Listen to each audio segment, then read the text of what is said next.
Entre janvier et septembre 2020, la Cour des comptes s'est intéressée à la manière dont nos quelques 3000 gares ferroviaires de voyageurs sont gérées par l'entreprise qui en a la charge, SNCF Gares & Connexions.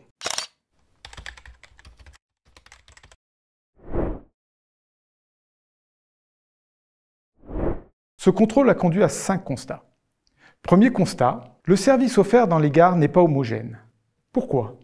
Car il n'existe pas de cahier des charges permettant de fixer pour chaque catégorie de gare les services proposés. Faut-il par exemple du Wi-Fi dans toutes les grandes gares? Des consignes dans toutes les gares régionales? Ou encore des toilettes dans toutes les gares locales? À cela s'ajoutent des insuffisances en termes de qualité de service. S'il existe bien des indicateurs de satisfaction, les objectifs fixés sont insuffisants. Deuxième constat. La question d'un transfert aux régions de la propriété des gares régionales et locales se pose. Aujourd'hui, c'est en effet l'État qui est propriétaire des gares. Mais dans ces gares régionales et locales, ce sont les régions qui sont les premières intéressées, puisqu'elles sont responsables de l'organisation du transport ferroviaire régional, c'est-à-dire des TER, ou en Île-de-France des Transiliens. De plus, elles financent largement les investissements en gare. Il est donc légitime que les régions souhaitent avoir davantage de capacité d'action pour déterminer les services offerts et le niveau de qualité de ces services. Troisième constat, le modèle économique qui encadre les activités de Gares & Connexions doit être réexaminé.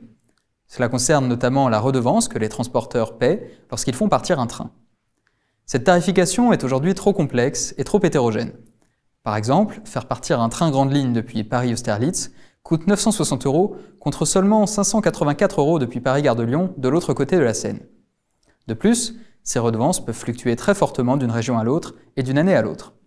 La révision de ce système est donc indispensable pour que les redevances soient fixées en fonction d'un cahier des charges clair et sur la base de coûts harmonisés. Quatrième constat, Gares & Connexions doit encore réduire ses coûts. Les achats et charges ont notamment progressé de plus de 3,5% par an entre 2014 et 2019, bien au-delà des objectifs qui étaient fixés. Des efforts sont donc encore nécessaires.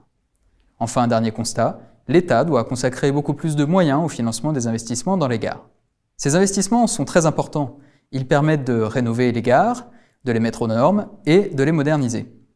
En 2019, Gares & Connexions a ainsi réalisé 411 millions d'euros d'investissement. C'était déjà considérable. Mais ces investissements vont encore doubler pour atteindre 1 milliard d'euros en moyenne chaque année sur la période 2020-2024.